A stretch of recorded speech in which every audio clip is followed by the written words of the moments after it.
아브라함과 다윗의 자손 예수 그리스도의 계보라. 아브라함이 이삭을 낳고 이삭은 야곱을 낳고 야곱은 유다와 그의 형제들을 낳고 유다는 다말에게서 베레스와 세라를 낳고 베레스는 헤스론을 낳고 헤스론은 람을 낳고 람은 아미나답을 낳고 아미나답은 나손을 낳고 나손은 살몬을 낳고 살몬은 라합에게서 보아스를 낳고 보아스는 룻에게서 오벳을 낳고 오벳은 이새를 낳고 이새는 다윗 왕을 낳으니라. 다윗은 우리아의 아내에게서 솔로몬을 낳고. 아멘. 이렇게 해서 계속 낳고 그렇게 17절까지 가서 이 족보가 계보가 마무리가 되어져요. 여러분 이렇게 또 집에 가서 17절까지는 한번 꼭 읽어보시기를 바랍니다. 요즘은 그런 그 노래소리를 애들한테 잘 못 들은 것 같은데요. 쎄쎄쎄 신데렐라는 어려서 부모님을 잃고요. 계모와 언니들에게 구박을 받았더래요. 흑흑. 이렇게 어떻게 해보신 기억이 있습니까? 아마 이게 한참 뭐 유행하던 또 때가 있었을 것 같아요. 그런데 여기 보면 그 신데렐라 참 구박받고 천하게 살아갈 수밖에 없는 그런 아이가 이 아가씨가 왕자를 만나잖아요. 그래가지고 정말 이렇게 완전히 변한, 그리고 정말 인생이 새롭게 돼버린 그런 것을 보면서 어릴 적에 이런 동화를 들으면서 뭔가 이렇게 꿈이 꾸어지는 그런 동화예요. 그런데 이 신데렐라 이 스토리는 이 유럽에서 이게 처음으로 만들어졌지만, 그러나 이전에도 우리나라에도 이 신데렐라 이야기는 있죠. 여러분 아시죠? 하여간에 이 온 대륙에 이런 신데렐라 이야기가 여기저기 있어요. 그런데 이 신데렐라 이야기의 원판이 있어요. 이 원판이 있다 보니까 여기저기 이런 아류들이 나온 것 같은데요. 그 원판이 뭐냐면 이런 거예요. 한 왕이 참 약하고 별 볼 일 없는, 아니 그냥 보통 이하의 사람을 사랑한 거예요. 이제 이 사랑하는 방법은 그런 거예요. 왕궁으로 불러서 자기 방식으로 사랑할 수도 있어요. 그런데 이 왕은 그냥 불러서 자기한테 맞추게 하지 아니하고 왕이 친히 왕궁을 떠나서 그 약한 별 볼 일 없는 그런 사람을 찾아가세요. 그리고 정말 인격적으로 그 사람을 맞춰주고 그 사람을 이해하고 그러면서 사랑을 키워나가는 그런 스토리가 있거든요. 그 스토리를 알고 있고 그것이 자기에게 와서 딱 경험이 되어지는 사람이 이렇게 고백을 합니다. 성경 요한복음 1장에 보니까 말씀이 육신이 되어 우리 가운데 거하심에 오셨음에 우리가 그의 영광을 보게 되고 아버지와 아버지의 독생자의 영광이며 은혜와 진리가 충만하더라. 할렐루야. 이게 사도 요한이 이 신데렐라 이야기를 자기가 직접 경험하면서 그렇구나, 정말 어둠 속에서 또 죄 속에서 천함 속에서 신음하다가 갈 수밖에 없는 나에게 왕 되신 예수님 오셔서 내 인생에 새로운 빛을 비춰주시고 은혜와 진리로 기뻐하며 살 수 있도록 하나님 내 인생을 새롭게 주셨습니다. 이 고백을 한 거예요. 저는 오늘 이 말씀을 이렇게 준비를 하면서 신데렐라는 다른 사람이 아니라 바로 저라는 사실을 알게 되었습니다. 목사님이 혹시 성별이 여성인가 그건 고민하지 마세요. 참 하나님의 그 사랑을 입은 자로 이렇게 내가 신데렐라처럼 인생이 바뀌어지고 인생의 꿈이 생기고 인생이 기대가 되어지고 인생이 노래가 생기는 그런 삶의 주인공이라는 생각을 하니까 그렇지, 내가 신데렐라 인생이 있지. 여러분, 오늘 이 자리에 여러분 모두도 예수 그리스도를 모시고 그분을 정말 구주로 섬기면서 이 자리에서 찬양하는 자가 된 줄로 믿습니다. 원래 우리가 예수와 상관없는 그런 인생이었거든요. 우리는 그냥 어둠 속에서 죽어가는 인생이었거든요. 우리는 한숨 속에서 끝나는 인생이었거든요. 그런데 주님께서 우리에게 찾아오셔서 우리를 신데렐라 인생으로 바꿔주지 않으셨습니까? 여러분, 그런 의미에서 자신이 누군가를 다시 한번 확인하면서 옆에 분한테 이렇게 한번 축복해 주십시오. 당신이 신데렐라시군요. 시작. 네. 아이. 예, 아이, 우리 신데렐라 이렇게 막 웃으니까 너무 원래 신데렐라는 인상 팍팍 쓰면서 왕궁에 살질 않았어요. 신데렐라는 나 같은 사람 이렇게 찾아오셔서 나를 데려가 주시고 나에게 이렇게 용기를 주시고 나에게 꿈을 주시고 나에게 축복을 주셔서 늘 이렇게 흑흑 안 하고 방긋 웃으면서 살았더래요. 여러분, 신데렐라 인생은 소망과 그리고 꿈을 가지고 기뻐하며 찬양하며 사는 자인 줄로 믿습니다. 오늘 이 우리를 신데렐라 삼으신 하나님께서 이 마태복음, 마가복음, 누가복음, 요한복음, 이 복음서, 복음이라는 건 큰 기쁨의 소식이라는 말이거든요. 이 기쁨의 소식을 우리에게 전해주는 복음서를 이제 우리가 앞으로 좀 계속 나누고 싶어요. 그런데 제가 왜 마태복음을 함께 여러분과 나누게 되었는고 하니, 이 마태복음은 소위 유대인 그리스도인들을 대상으로 보내진 복음서예요. 그러니까 이제 유대인들은 이 구약을 잘 알고 있거든요. 율법을 알고 있어요.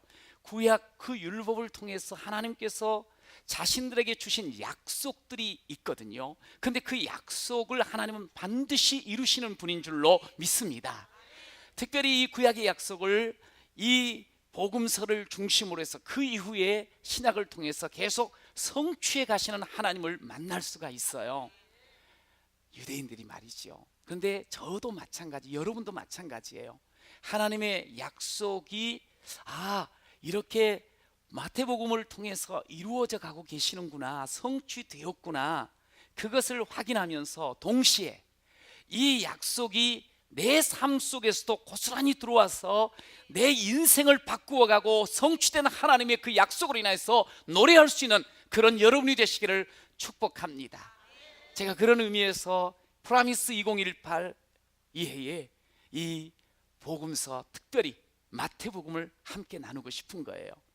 여러분, 이 복음서는 결국 약속되신 예수님이, 메시아가 예수님으로 오신 거거든요. 성취되신 그 귀한 약속을 우리가 보게 되는데, 하나님의.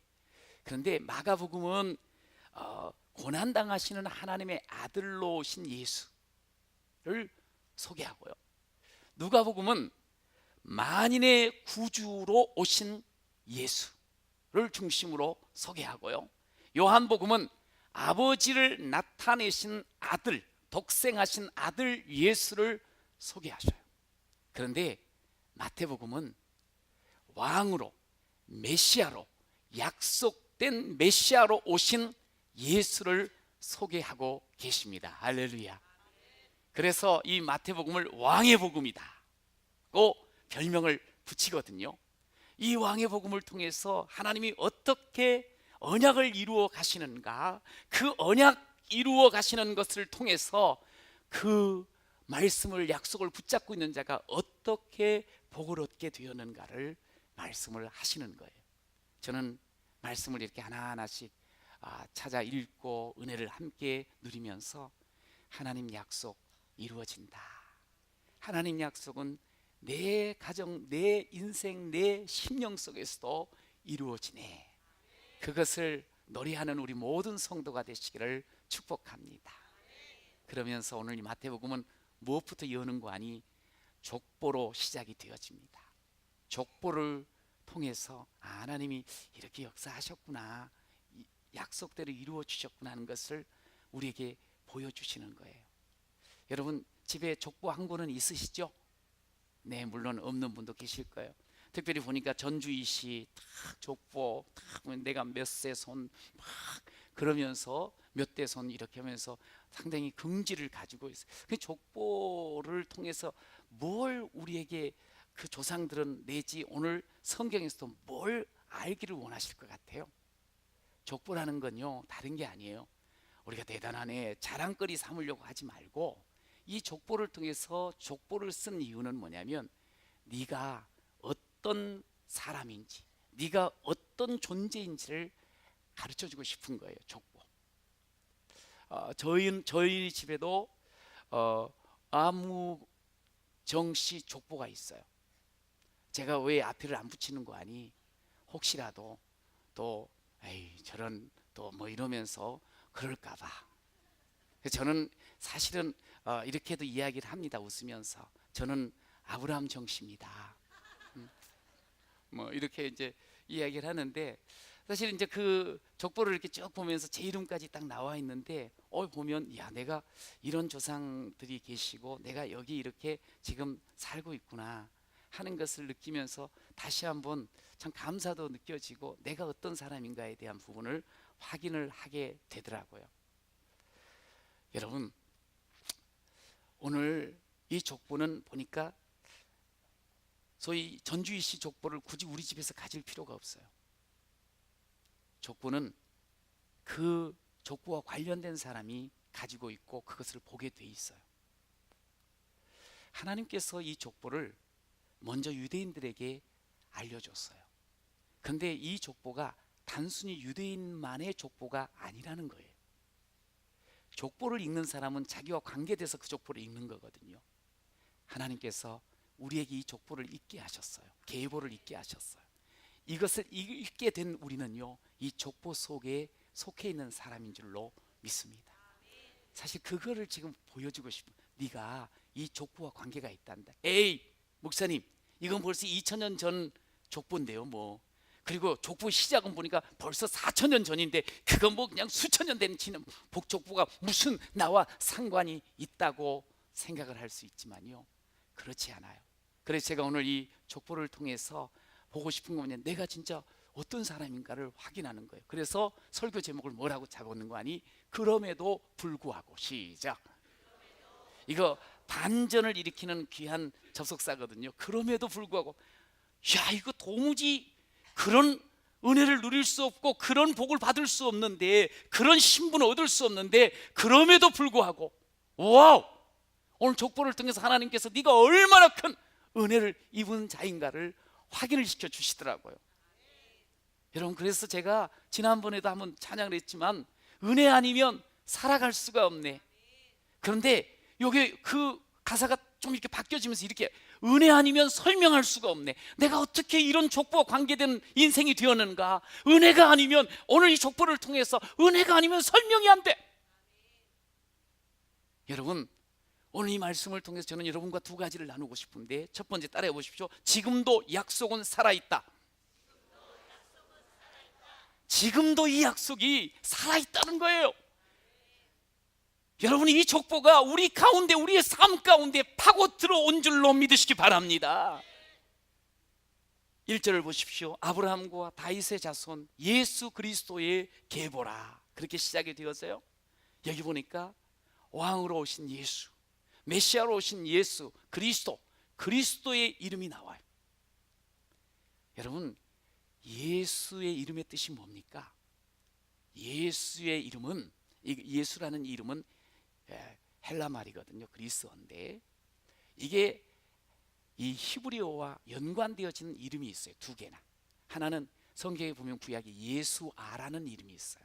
그리고 또 여호수아라는 이름이 있어요. 이게 다 의미가 비슷해요.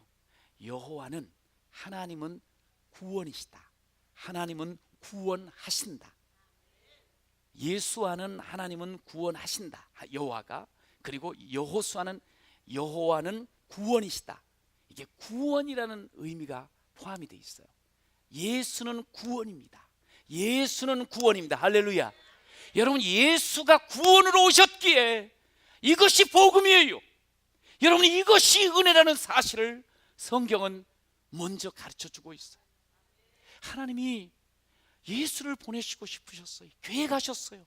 창세 전부터 계획하셨어요.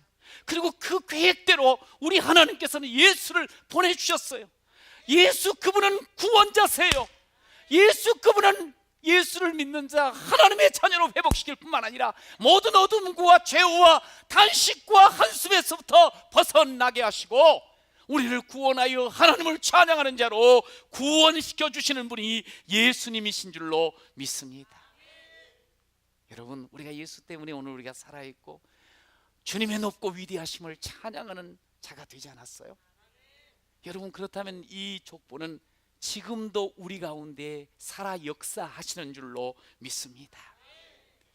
오늘 1절에 보니 예수님은 그리스도요, 예수님은 아브라함의 자손이요, 예수님은 이 다윗의 자손이라고 말씀을 합니다.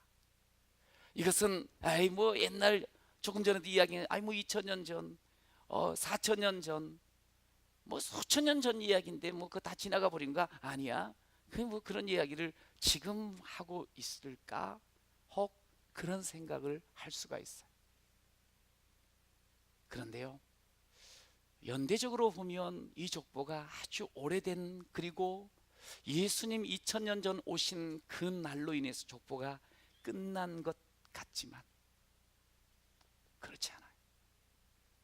이 역사가 지금까지 거대한 은혜의 줄기, 물줄기, 거대한 사랑의 그 흐름으로 우리 가운데 지금 흐르고 있다는 사실을 여러분 오늘 꼭 붙잡으시고 또 용기 내어 새 출발하는 여러분 되시기를 축원합니다. 역사 속에서 우리를 통하여 하나님의 이 놀라운 족보가, 이 구원의 족보, 은혜의 족보가 흐르고 있어요. 저는 신앙생활을 이렇게 정의도 합니다. 뭐냐면 신앙생활은 하나님의 선하심을 맛보는 생활이다. 하나님은 우리 인생 가운데 계획을 하시고 약속을 주시며 하나님의 그 약속의 손으로, 선하신 손으로 우리를 이끌어 가셔요. 예수를 믿는다는 것은 그 약속의 손을 경험하면서 그 약속의 손길이 내 속에서 역사하고 내 삶 가운데 이루어지고 하나님의 그 손끝맛을 맛보는, 이것이 신앙생활이에요. 와, 하나님 이렇게 해주셨네, 하나님 이렇게 또 은혜를 주셨네, 와, 이렇게 하나님 내가 정말 답답한데 이렇게 다시 일으켜 주셨네, 하나님께서 이렇게 또 길을 열어주셨네, 하나님께서 나를 축복하여 주셨네, 할렐루야. 이것을 맛보면서 하나님께 감사 찬송하며 살아가는 삶이, 이게 신앙생활이에요.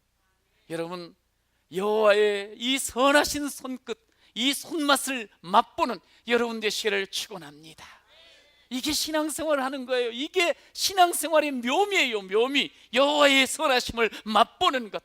그래서 너희는 여호와의 선하심을 맛보아 알아라고 말씀을 하고 있어요. 여러분, 오늘 본문에 보니 아브라함의 자손이라는 거예요. 아브라함의 자손. 아브라함의 자손을 이 유대인들은 딱 들으면서 얼마나 이게 자부심이 느껴지고 자랑스러운지 몰라요. 자기들은 아브라함이라는 한 사람을 하나님이 택하셔서, 그리고 그 혈통적으로 후손된 자신들을 하나님이 택한 백성으로 삼아 주셨다고 그렇게 자부하며 자랑하며 살았어요. 그러면서 아브라함의 후손들이 아닌 이방인들, 혈통적으로 이방인들을 우습게 여겼어요. 저것들이 무슨 뭐 인생을 아나, 맛을 아나, 하나님을 알 수 있나, 이렇게 생각을 했었어요. 혈통적으로 아브라함의 자손, 여러분, 그런데 예수 그리스도를 통해서 하나님께서는 새로운 아브라함의 자손들을 우리에게 말씀을 하십니다.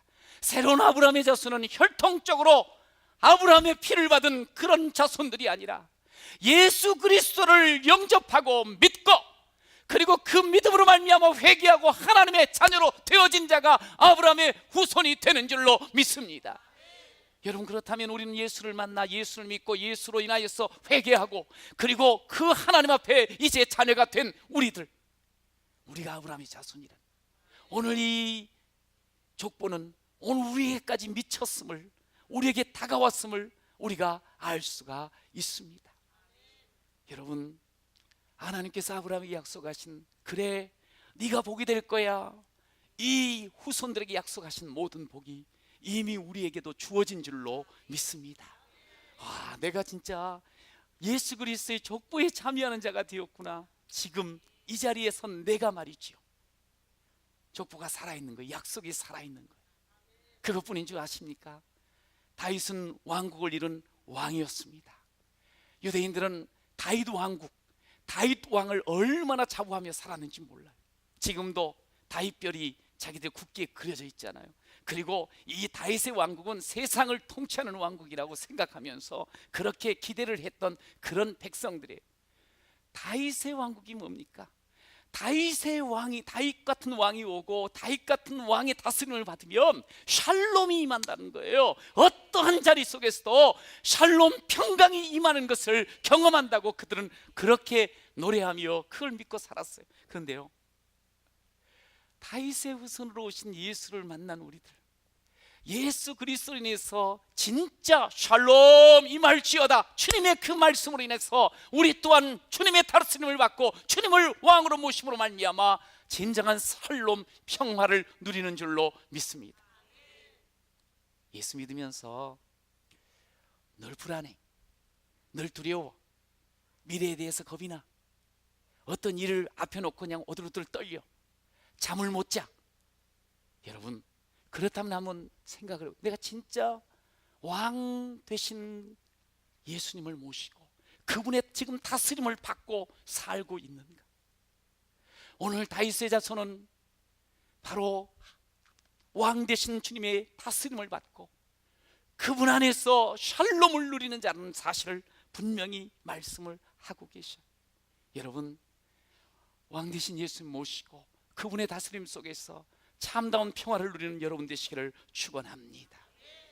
예수님이 그 평안을 우리에게 주시거든요. 여러분, 그리스도가 기름 부음을 받은 자라는 뜻이거든요. 기름 부음을 받은 자는 예전에 왕, 선지자, 제사장들이 임무를 시작할 때, 자신의 사명을 감당할 때 기름을 부음 받았어요. 그렇습니다. 예수님께서 우리에게 오셔서 정말 왕이 되어 우리를 다스리시고 제사장이 되어 우리의 죄악됨을 하나님 앞에서 완전히 중보하심으로 우리의 죄를 씻어주시고 하나님의 말씀을 끊임없이 선포하시는 진정한 선지자가 되셔서 오늘도 우리를 주의 자녀로, 오늘도 우리가 하나님 나라의 왕국의 백성들로 하나님이 이끌어 주시는 줄로 믿습니다. 아브라함이 이스라엘의 시작이었다면 다윗은 이스라엘 왕국의 시작이 되었습니다. 그런데 그리스도로 오신 예수로 말미암아 오늘 구원의 새 나라가, 오늘 우리 모든 성도들의 새로운 출발이 이루어진 줄로 믿습니다. 그리스도의 계보라, 오늘 우리에게 그리스도로 인하여서 새로운 출발, 새로운 생명, 새로운 축복의 길이 열린 줄로 믿습니다. 여러분, 이게 은혜 아니고 무엇이겠습니까?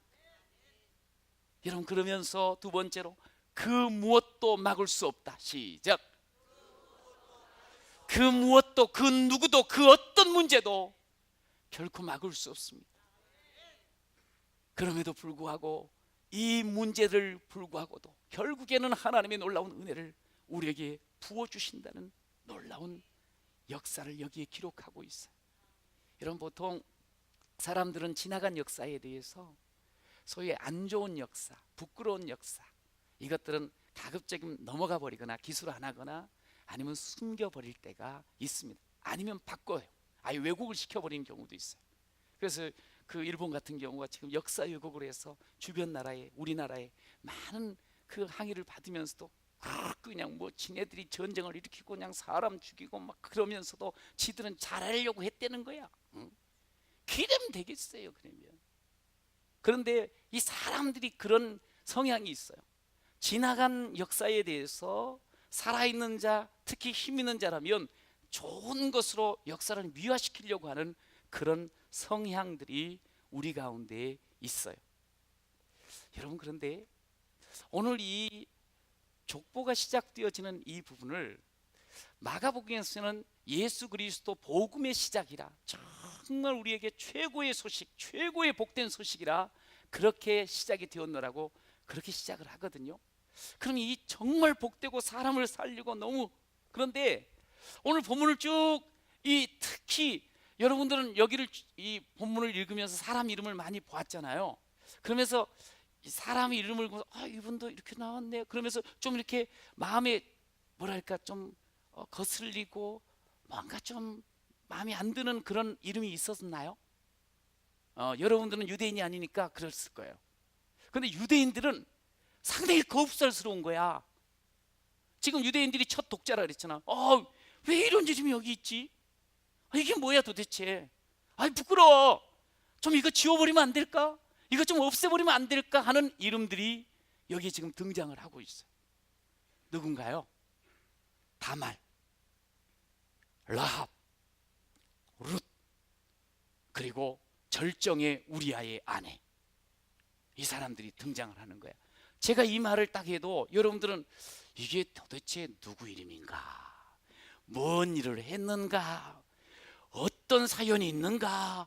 전혀 모르면서 눈이 껌뻑껌뻑 하는 분이 간혹 있을 수가 있어요. 그런 분들은 성경이 되게 무식하다는 증거입니다. 그러니까 여기 이 말씀들이 뭐 당연한 거 아니고 예수님이 이렇게 오셨는 거 뭐 그러면서 지나가 버려요. 그러나 성경을 이렇게 조금 읽어 나가면, 그리고 특별히 유대인의 시각, 이게 유대인들이 유다민족이 이걸 받았는데 유다인의 시각으로 보면 너무너무 거북살스러운 부분이 있어요. 이 메시아 왕국에 예수를 믿어서 이제 유대인으로서 예수 믿어 구원받은 사람이라고 막 자부했는데, 이런 건 좀 숨겼으면 좋겠다, 이게 무슨 복음이냐고 느껴지는 부분이 바로 이런 이름들이에요. 여인의 이름들. 여러분, 다말이 누구예요? 있어요.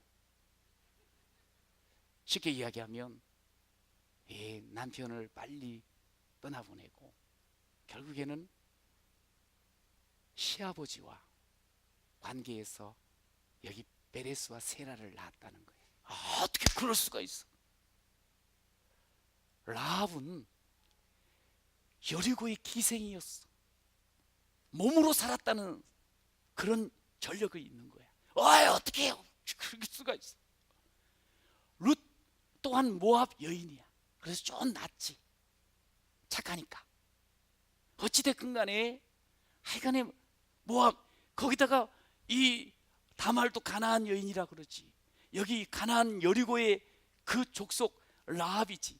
이게 이스라엘, 이게 우리 지금 다윗의 가문 속에 이게 뭐냐, 이게 쥐어버려 하는 그런 마음이 드는 거야. 그런데 절정은 누군가 하니 우리아의 아내야. 여러분, 우리아의 아내가 이름이 없나요? 있는데 이름이 뭘까요? 맞아. 찾아보세요. 뭐예요? 이거는 사무엘상으로 가서 찾아보셔요. 하랑 같이. 그런데 이분은 누군가 하니 우리아의 아내였어. 햇사람, 우리아의 아내. 햇사람은 또 이방인이에요. 이방인과 관계된 사람이야. 물론 이 사람이 유대인인 것 같은데 이방인과 결혼한 사람이야. 그런데 그 남편이 결국 이 여자 때문에, 물론 다윗이 나쁜 사람이야. 그런데 어찌됐건 남편이 죽고 범죄가 일어나고 살인이나 음모가 일어나고 그 가운데 이 사람이 이제 왕궁에 들어오게 되고, 왕궁에 오자마자 아들 잃어버리고 그러면서 기구한 그런 삶을 살아가는 여인이었어. 근데 이런 사람이 이 메시아 족보에 등장을 하는 거야. 에이구, 이거 지워버렸으면 딱 좋겠네 하는 그런 마음이 드는 사연이 있는 사람들이라는 거죠. 근데요, 이게 복음인 거예요. 제가 말씀을 묵상하면서 너무 큰 은혜, 하나님께서 이 복음의, 그리고 이 구원의 역사를 흐르게 하시는데, 우리가 그 물이 흐를 때 큰 물줄기가 한꺼번에 확 몰아치면요, 지난번에도 뭐 1시간에 뭐 200, 300ml가 넘게 온 그런 폭우가 있을 때 한꺼번에 물이 확 모이잖아. 그러면 이 개울가에 그 차 있잖아요. 승용차 내지 좀 큰 차 이런 게 그냥 날아가 버려. 이렇게 확 휩쓸려가 버려. 그럼 물줄기가 만약에 작으면 그런 거에 딱딱 걸려가지고 머물러 있기도 하고 돌아가기도 하는데, 이 거대한 물줄기는 걸쓸고 가는 거예요. 여러분, 하나님의 은혜의 물줄기, 구원의 물줄기, 사랑의 물줄기가요, 어떠한 문제, 부끄럽고 참 내놓기 힘들고 좌절과 실패, 허물과 죄 전부 씻어버리면서 그것을 전부 덮고 넘어가며 결국에는 그 은혜의 물길이 오늘 우리에게까지 온 줄로 믿습니다. 때가 찼을 때 하나님께서는 계획대로 여인에게서, 율법 아래에서 예수를 보내주셨어요. 아브라함에게 약속하신 대로, 다윗에게 언약하신 대로 다윗의 후손, 아브라함의 후손으로 예수를 보내주셨어요. 이런저런 많은 문제가 있고, 이런저런 부끄러움이 있고, 이런저런 허물과 죄가 있음에도 불구하고 거기서 멈추지 않고, 거기서 끊어지지 않고 계속적으로 하나님은 우리를 향해서 이 구원의 길을 계속 닦아 나오신 줄로 믿습니다. 역사를 뚫고 사람의 그 연약함을 씻고 덮으면서 결국에는 오늘까지 오게 하셨다는 거예요. 그 누구도 막을 수 없어요. 여러분, 그러면 이 여인들만 문제가 있느냐, 여인들만 은혜 입었느냐? 그게 아니에요. 사실은 족보의 아브라함, 족보의 다윗, 별 볼일 없는 사람이었어요. 원래는 이방 신을 섬겼던 사람이었어요. 그럼에도 불구하고 하나님께서는 그를 택하시고 그를 통해서 믿음의 조상으로 모리아 산에서 하나님께 모든 것을 드리며 하나님을 찬양하는 자로 세워가셨어요. 하나님이 변화시킨 거예요. 원래 그 사람은 그런 사람이 아니었어요. 다윗도 마찬가지, 아버지도 거들떠 보지 않았던 목동이었어요. 그런데 하나님은 그를 택하시고 그를 다윗의 왕국의 첫 왕으로 세워주신 줄로 믿습니다. 여러분, 결국은 아브라함도 다윗도 하나님의 은혜로 밖에 설명할 수가 없는 인생이었다는 거예요. 아브라함과 다윗도 하나님의 은혜요, 이 네 여인을 통해서 모든 하나님의 그 족보 가운데, 예수 족보 가운데 있는 사람들은 전부 은혜로 여기까지 온 것을 우리에게 가르쳐주고 있어요. 이스라엘이요, 아유 왜 이런 족보가 있을까? 사실은 이스라엘도 하나님 앞에 징계받고, 여기 뒤에 보면 이제 바벨론 나오거든요. 바벨론에 끌려간 그런 형편없는 그런 백성이었어요. 그러나 하나님께서는 그들을 긍휼히 여기셨어요. 그들이 회당을 짓고 하나님의 약속의 말씀을 다시 붙잡고 일어나려고 할 때 하나님께서는 이제 예수를 보내심으로 말미암아 그들을 또한 회복시켜 주신 줄로 믿습니다. 모두가 은혜인 거예요. 은혜 아니고는 설명할 수가 없어. 에베소 2장에도 말씀한 것처럼 우리가 그 은혜를 인하여 믿음으로 말미암아 구원을 얻었습니다. 할렐루야. 이것을 지금 말씀하고 싶으신 거예요. 이 족보를 통해서 우리가 어떤 사람인가, 우리가 은혜로 여기 살아고 있는 사람이라, 오늘 우리가 은혜 때문에 하나님께서 끊어지지 아니하고 있다는 거예요. 끊길 만한 여러 가지 일들이, 사연이 있음에도 불구하고 로마서 8장 39절에 이렇게 말하지요. 높음이나 깊음이나 다른 어떤 피조물이라도 우리를 우리 주 그리스도 예수 안에 있는, 그 다음에 함께 읽어봅시다. 시작. 하나님의 사랑에서 끊을 수 없으리라. 할렐루야. 여러분, 이런 말이 있습니다. 하나님 나라에는 쓰레기통이 없다고. 여러분 집에 혹시 쓰레기통 없습니까? 아마 대부분 집 모두는 쓰레기통이 있을 거예요. 쓰레기통은 어떻게 사용되는 거죠? 예, 이제 다 썼어, 쓸모없어, 고장났어, 버려야 될 것들을 그곳에 버리게 됩니다. 여러분, 그런데 하나님의 나라에는 쓰레기통이 없어요. 여러분, 하나님 나라의 주인 되셨던 예수님이 이 땅에 오십니다. 병들었어요. 죄 가운데서 이제 도무지 헤어나올 수 없는 사람이에요. 귀신 속에서 사로잡혀 살아가는 그런 인생이에요. 쓸모없는 것 같은 그런 인생이에요. 가족들도 내버린 그런 인생들이에요. 이제는 다 끝났다고 생각되어지는 그런 사람들이에요. 아니, 자기 스스로가 생각할 때 내 인생은 여기서 끝났어, 난 이제 쓰레기통밖에 갈 데가 없어, 그렇게 생각하는 인생들을 주님은 찾아오셔요. 그리고 그들을 고치셔요. 그들을 온전케 하셔요. 그들을 새롭게 하세요. 그들을 회복하여 주신 줄로 믿습니다. 하나님 독생자와 예수 그리스도 우리에게 오셔서 하신 일이 이 회복의 역사요, 이 쓰레기통에 갈 수밖에 없는 그런 존재들을 다시 고치시고 다시 살 수 있게 하시고 다시 능력으로 소망을 갖게 하시는 분이 바로 우리 주 예수 그리스도이신 줄로 믿습니다. 그렇습니다. 그래서 하나님 나라에는 쓰레기통이 필요가 없는 거예요. 여러분, 우리가 어떻게 보면 참 부끄러울 수가 있어요. 다말과 같은, 라합과 같은, 룻과 같은, 우리의 아내 같은 그런 부족함과 연약함, 부끄러움이 있을 수 있어요. 에이, 나는 이제 소용없는 것 같아. 내가 살아온 지금까지 내 걸음을 보니까 나는 기대할 수가 없어.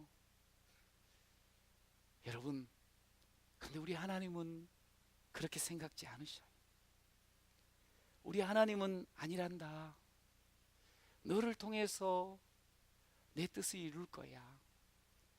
하나님은 언제든지 우리를 고치시고 회복시키시고 새롭게 하시면서 역사의 이 흐름 가운데 서 있는 우리를 통해서 하나님은 하나님 나라를 이루어 가시는 줄로 믿습니다. 형제들아, 하나님이 우리를 부르심을 한번 봐라. 육체를 따라 지혜로운 자가 많지 아니하고 능한 자가 많지 아니하며 문벌 좋은 자가 많지 않다. 약하다, 부족하다. 그러나 내가 그것을 고치고 그것을 메꾸고 그러면서 내가 너희를 사용하리라. 그럼에도 불구하고 하나님께서는 나 같은 자를 찾아오셔서 나를 다시 소망 가운데 세워주시고 마음에 하나님의 영으로 채워주시고 하나님의 뜻을 이룰 자로 하나님께서 나를 보내시고 나를 기대하여 주시는 줄로 믿습니다. 다말을 비롯하여 라합, 룻, 이 우리 아이 안에 얼룩져 있어요. 허물로 죄로 들추어내기를 꺼려할 만한 그런 모습이 있었어요. 그런데 우리 하나님은 나는 의인만 쓰는 자가 아니다, 어는 하나님이 아니란다. 허물이 있고 죄투성이 있고 어둠에 갇혔던 자, 한숨 짓는 그 사람을 통해서도 내가 그를 만나고 그가 변화되어 하나님 앞에 쓰임받는 인생이 되리라. 내가 고치리라, 내가 살리리라, 내가 회복시키리라. 할렐루야. 사람들은 자기 스스로도 자꾸 허물을 먼저 보는 성향이 있어요. 그리고 남을 향해서도 허물을 더 빨리 들추어내고 그것을 지적하려고 하는 그런 모습들이 우리에게 있어요. 사람이 그래요. 그래서 스스로도 야야, 너는 이제 여긴 더 이상은 소망 없다. 너 그렇게 그 정도로 살았으니 뭐 그거 뻔하지. 다른 사람에게도 역시 마찬가지입니다. 그런 잣대로 들이대면서 또 비난할 수 있는 것이 우리 연약한 인생입니다. 그러나 주님은 보니까 그렇게 별 볼 일 없고 형편없는 인생이라 할지라도 회복되고 난 뒤에 하나님의 형상이 되어진 것을 먼저 보시는 분이 우리 하나님이신 줄로 믿습니다.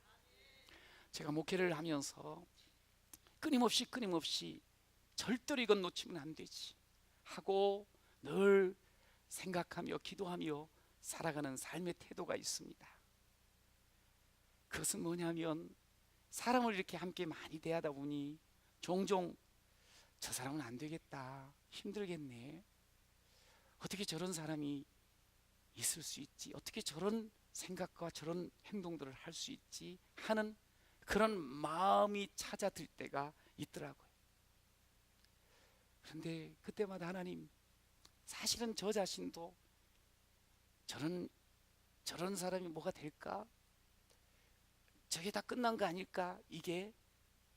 그런데도 우리 하나님께서 기대해 주시고 고쳐주시고 그리고 살려주시고 여기까지 이끌어 주신 거거든요.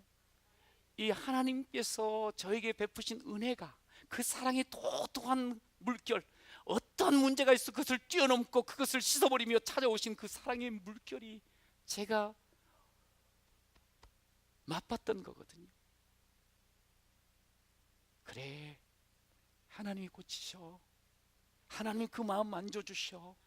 하나님 형상대로 새로워질 때 얼마나 귀한 인물이 될까, 얼마나 크게 하나님께서 사용해 주실까. 회복될 하나님의 사람임을 바라보면서, 그러면서 보는 눈, 그 은혜의 눈을 하나님이여 잊지 않게 하여 주시옵소서. 하나님은 그렇게 우리를 사용하고, 그렇게 우리를 세워주시고, 그렇게 우리를 하나님이 축복하시거든요. 오신 예수 말씀하십니다. 내가 온 것, 건강한 사람, 의인을 위해서 온 것이 아니란다. 내가 온 것, 병든 자, 죄인을 위해서 그를 부르러, 그를 회복시키러, 그를 살리러 오셨노라고 말씀하셨거든요. 여러분, 오늘 우리가 그럼에도 불구하고의 놀라운 주의 사랑 때문에 이 자리에서 하나님을 찬양하는 백성이 된 줄로 믿습니다. 여러분, 여러분의 삶 속에서 역시 마찬가지입니다. 이 하나님의 마음 붙잡고 늘 우리 주변, 우리 사랑하는 가족들, 우리의 자녀들을 바라보면서, 또 우리의 이 대한민국을 바라보면서 이거 안 되겠구만, 이거 끝났구만, 그러지 마시고 하나님이 회복시켜 주시고 하나님이 다시 고쳐 사용하실 것을 기억하면서 이 도도한 은혜의 물결을 따라, 도도한 사랑의 물결을 따라 살아가는 그런 존귀한 하나님의 사람이 되시기를 축원합니다. 죄를 씻어버리시고 심판을 뛰어넘으시며 모든 허물을 다 뛰어넘으시며 찾아오신 이 놀라운 예수 그리스도의 이 은혜를 다시 붙잡고 오늘 하루, 또 앞으로의 모든 삶, 주님이 기대하신 바대로 주님과 함께 더 멋진 걸음을 걷는, 그러면서 그렇습니다, 나는 별 볼 일 없는 사람인데 하나님 아버지여, 예수가 나를 살려 주셨습니다. 예수님께서 내 인생을 이루어 주셨습니다. 그렇게 찬양하며 살아가는 우리 모든 성도가 되시기를 축원합니다.